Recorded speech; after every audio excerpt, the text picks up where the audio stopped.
ಮಾಧ್ಯಮದ ಎಲ್ಲ ಸ್ನೇಹಿತರೇ ಹಾಗೂ ನನ್ನ ಸಹೋದ್ಯೋಗಿ ಮಿತ್ರರೇ, ಇತರ ಎಲ್ಲ ಸ್ನೇಹಿತರೇ, ಒಳ ಮೀಸಲಾತಿ ಬಗ್ಗೆ ಬಹಳ ಹೋರಾಟಗಳು ನಡೆದಿದ್ದಾವೆ ಬಹಳ ವರ್ಷಗಳಿಂದ.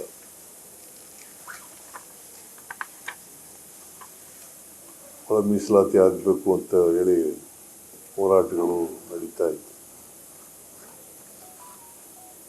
ಅದಾದಮೇಲೆ ಪಕ್ಷದ ವತಿಯಿಂದ ಚಿತ್ರದುರ್ಗದಲ್ಲಿ ಒಂದು ಸಮಾವೇಶ ಏರ್ಪಾಡು ಮಾಡಿತ್ತು. ಪರಿಶಿಷ್ಟ ಜಾತಿಗಳ ಒಂದು ಸಮಾವೇಶ ಏರ್ಪಾಡು ಮಾಡಿತ್ತು. ಅದರಲ್ಲಿ ನಮ್ಮ ರಾಷ್ಟ್ರೀಯ ಅಧ್ಯಕ್ಷರಾದ ಖರ್ಗೆ ಅವರು ಬಂದಿದ್ದರು, ನಾನು ಅಟೆಂಡ್ ಮಾಡಿದ್ದೆ, ಮತ್ತು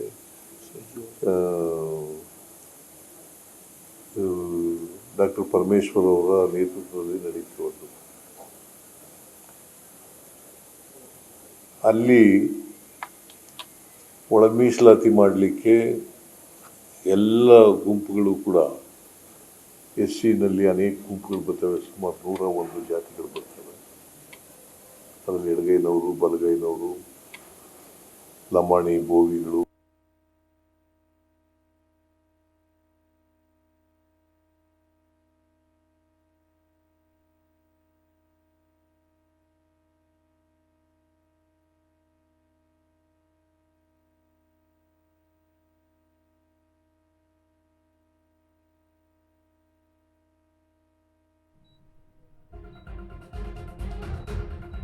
ಸುದ್ದಿಗೋಷ್ಠಿಯಲ್ಲಿ ಮಾತನಾಡ್ತಾ ಇದ್ರು ಎಚ್.ಕೆ. ಪಾಟೀಲ್ ಅವರು. ಈ ಬಗ್ಗೆ ಶೋಷಿತ ಸಮುದಾಯಕ್ಕೆ ಸಿಎಂ ಅವರು ನ್ಯಾಯವನ್ನ ಒದಗಿಸಿಕೊಟ್ಟಿದ್ದಾರೆ ಅಂತ ಹೇಳ್ತಾ ಇದ್ರು.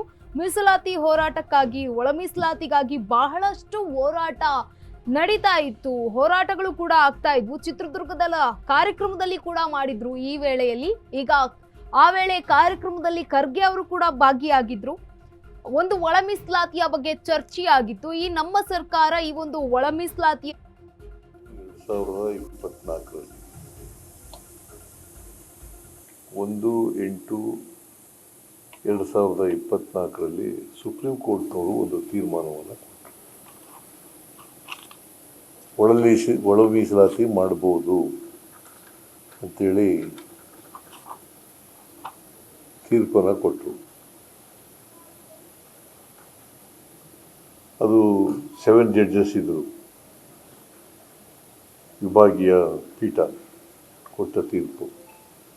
ಒಳ ಮೀಸಲಾತಿ ಮಾಡಲಿಕ್ಕೆ ಸಂವಿಧಾನದ ವಿರೋಧ ಇಲ್ಲ ಅಂಥೇಳಿ ಒಂದು ತೀರ್ಪನ್ನು ಕೊಟ್ಟರು. ಆ ತೀರ್ಪು ಆದಮೇಲೆ ನಾವು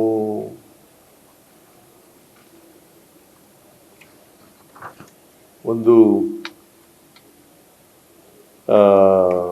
ಆಯೋಗವನ್ನು ರಚನೆ ಮಾಡಿದೆವು. Nagamohan Das, retired high court judge, ಅವರ ಅಧ್ಯಕ್ಷತೆಯಲ್ಲಿ ಒಂದು ಏಕಸದಸ್ಯ ಪೀಠ ರಚನೆ ಮಾಡಿದ್ರು. ಅವರು ವರದಿ ಕೊಟ್ಟರು.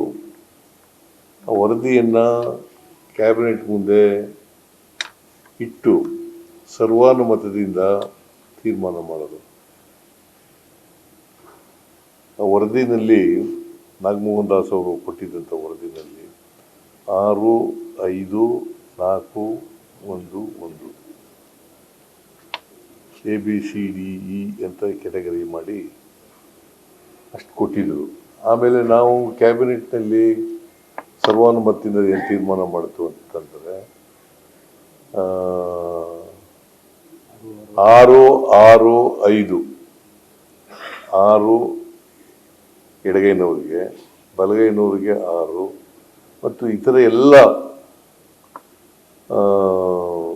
ಅಲೆಮಾರಿ ಜನಾಂಗಗಳು ಸೇರಿ ಬೋವಿ, ಲಂಬಾಣಿ ಇವರಿಗೆಲ್ಲ 5 ಅಂತ ತೀರ್ಮಾನ ಮಾಡಿದ್ರು. ಅದಾದಮೇಲೆ ಒಂದು ಕಾನೂನು ಕೂಡ ಆಯಿತು. ಕಾನೂನು ರಾಜ್ಯಪಾಲರು ಸೈನ್ ಹಾಕಿ ಅದನ್ನು ಕಳಿಸಿದರು.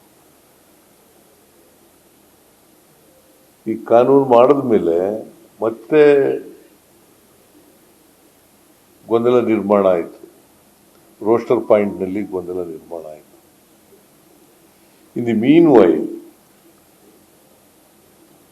ಅಲ್ಮಾರಿಯವರು ಕೋರ್ಟ್ಗೆ ಹೋದರು.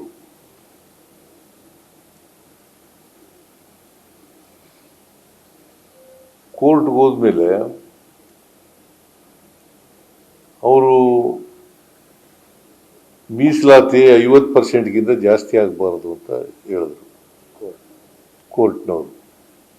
ಯಾಕಂತಂದರೆ ನಾಗಮೋಹನ್ ದಾಸ್ ಅವರ ವರದಿ ಪ್ರಕಾರ 24% ಮಾಡಿತ್ತು ರಿಸರ್ವೇಷನ್. SC ST ಅವರಿಗೆ 24%. SC ST I making it categorically SC STಗೆ 24% ಮಾಡಿತ್ತು. 7% ST ಜನರಿಗೆ, 17% SCಗೆ.